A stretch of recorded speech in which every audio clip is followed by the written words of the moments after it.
Anak-anak putus sekolah dengan latar belakang ekonomi rendah masih banyak dijumpai di wilayah Lampung Timur, Provinsi Lampung. Sejak didirikannya sekolah rakyat, kini anak-anak itu bisa kembali merasakan bangku pendidikan untuk menatap masa depan yang lebih cerah. Kabupaten Lampung Timur menjadi satu dari dua wilayah yang menjadi lokasi didirikannya sekolah rakyat di Provinsi Lampung setelah Lampung Selatan. Dibuka sejak awal Oktober 2025 lalu, Sekolah Rakyat Lampung Timur menerima sebanyak 75 murid, 25 di antara jenjang sekolah dasar, dan 50 pelajar sekolah menengah pertama. Untuk sementara ini, anak-anak mengikuti pembelajaran di dalam kelas masih menggunakan seragam asal sekolah masing-masing sebelum menjadi siswa sekolah rakyat. Bahkan, beberapa dari mereka ada yang hanya mengenakan kaos dan baju seadanya. Pasalnya, para siswa sekolah rakyat merupakan anak putus sekolah dengan berbagai latar belakang, mulai dari korban perceraian, bullying, hingga keluarga dengan perekonomian sangat miskin. Hadirnya sekolah rakyat yang menjadi salah satu program unggulan Presiden Prabowo membawa angin segar bagi mereka yang memiliki cita-cita menjadi dokter, polisi, tentara, dan masih banyak lainnya. Tanpa biaya sepeser pun, kini anak-anak yang dulunya putus sekolah bisa kembali merasakan bangku pendidikan setara. Kami amati responnya sangat baik sekali, sangat mendukung dan sangat bersyukur, berterima kasih. Animo masyarakat terutama yang putus sekolah ini luar biasa sekali. Karena apa? Memang penyiapan pendidikan yang berkualitas sementara ini itu hanya bisa dinikmati oleh orang-orang yang mampu saja.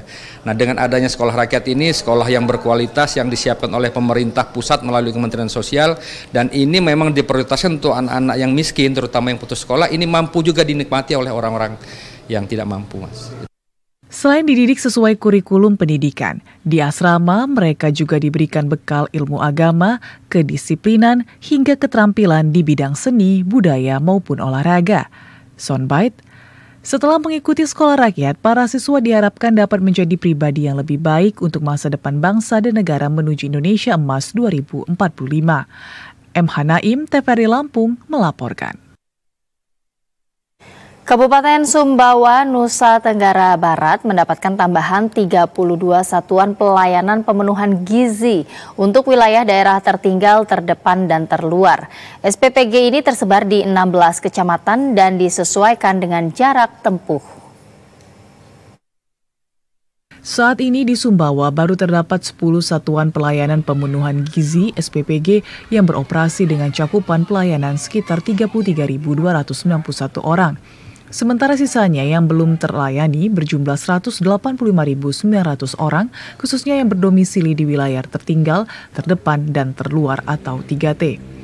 Kepala Bidang Pemerintahan dan Pembangunan Manusia Bapeda Sumbawa Rusmayadi mengatakan untuk pemerataan layanan program MBG, Kabupaten Sumbawa mendapatkan 32 SPPG yang tersebar di 16 kecamatan yang masuk dalam kategori 3T.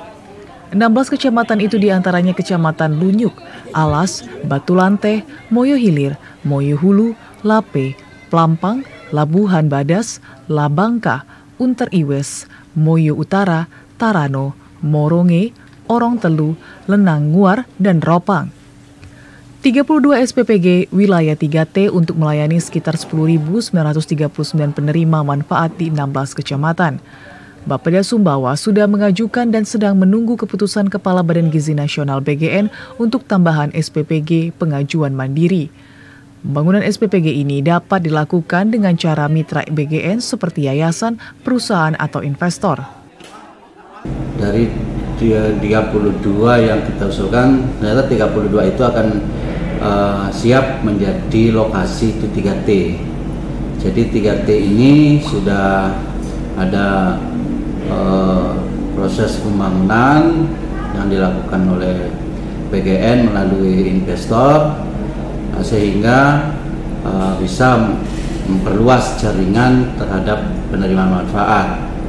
Nah, dari 10 yang sedang berjalan sebelumnya itu ditambah 32, nantinya akan bisa menambah masyarakat untuk menerima manfaat. Pembangunan SPPG di daerah terpencil ini untuk memastikan penerima manfaat MBG seperti para siswa, balita, ibu hamil, dan ibu menyusui mendapatkan pelayanan program MBG. Target sasaran sekitar 1.000 penerima manfaat untuk masing-masing lokasi daerah terpencil yang diajukan. Sebelum beroperasi, semua SPPG harus memenuhi segala prosedur dan standar yang ada. Jasman Marjoko, TVRI Nusa Tenggara Barat, melaporkan.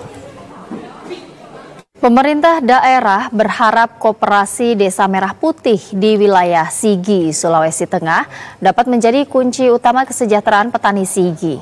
Kabupaten Sigi rencananya akan mempunyai 164 koperasi merah putih yang tersebar di 177 desa. Diketahui saat ini pembangunan koperasi Desa Merah Putih yang sedang berlangsung berada di 3 desa, yaitu Desa Maku, Lolu, dan Desa Tongoa. Serta nantinya ke depan Kabupaten Sigi akan mempunyai 164 koperasi merah putih tersebar di 177 desa di 16 kecamatan.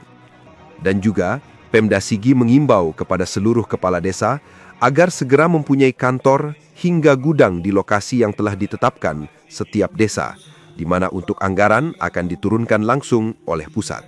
Harapannya agar seluruh kelompok tani yang ada di Kabupaten Sigi dapat sejahtera dengan harga panen yang sesuai, yaitu nantinya Koperasi Merah Putih membiayai para kelompok tani mulai dari pengolahan lahan hingga pemupukan dengan sistem organik.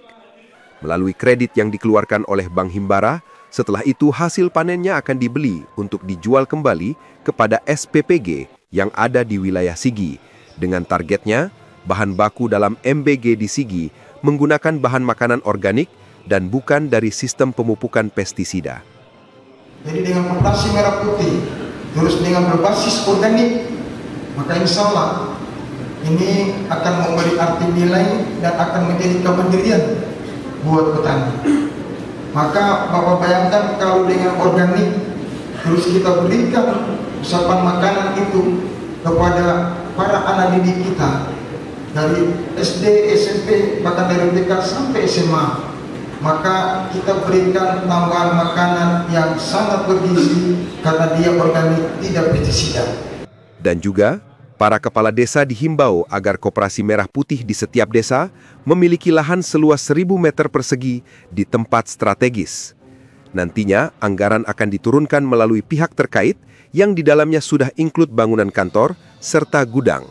Dari Sigi, Khoiri Wijayanto, kontributor TVRI Sulteng, melaporkan.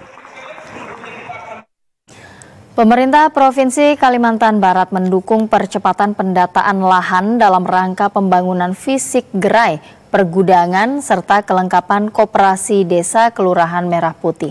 Hal ini sebagai upaya memperkuat ekonomi kerakyatan dan menghadirkan koperasi yang menjadi pusat kegiatan ekonomi masyarakat. Koperasi Desa Merah Putih ini bukan sekedar bangunan fisik, tetapi simbol gotong royong ekonomi rakyat. Pemerintah ingin memastikan setiap desa memiliki pusat ekonomi mandiri yang dapat menggerakkan usaha warga. Untuk itu diperlukan kerja lintas sektor yang terpadu antara kementerian, pemerintah daerah, dan BUMN agar target pembangunan 80.000 koperasi di seluruh Indonesia dapat terwujud. Berdasarkan laporan per 30 Oktober 2025, pendataan aset menunjukkan progres signifikan. Dari 75.266 desa di Indonesia, sebanyak 5.339 desa atau 7% telah melakukan pendataan aset, dengan total 2.651 unit tanah dan 3.411 unit bangunan yang teridentifikasi. Sementara di tingkat daerah, 85% kabupaten kota telah mendata tanah dan 15% telah mendata bangunan, sedangkan di tingkat provinsi 65% tanah dan 35% bangunan sudah siap dimanfaatkan. Secara keseluruhan, total lahan siap bangun dari aset desa dan barang milik daerah atau BMD mencapai 2.696 unit. Seluruh gubernur, bupati, dan wali kota diminta untuk mempercepat langkah pendataan serta memastikan lahan yang akan digunakan jelas status kepemilikannya, strategis, aman dari resiko bencana, dan mudah dijangkau masyarakat. Kepala daerah harus mengawal proses ini dan lahan yang digunakan harus jelas statusnya, strategis, serta dapat memberi manfaat langsung bagi warga desa. Pemprov Kalbar akan mempercepat pendataan lahan serta memastikan lahan yang digunakan benar-benar strategis dan bermanfaat bagi masyarakat, serta menjadikan Koperasi Desa Merah Putih sebagai simbol kebangkitan ekonomi desa dan kemandirian bangsa. Dari Kota Pontianak, tim TVRI Kalbar melaporkan.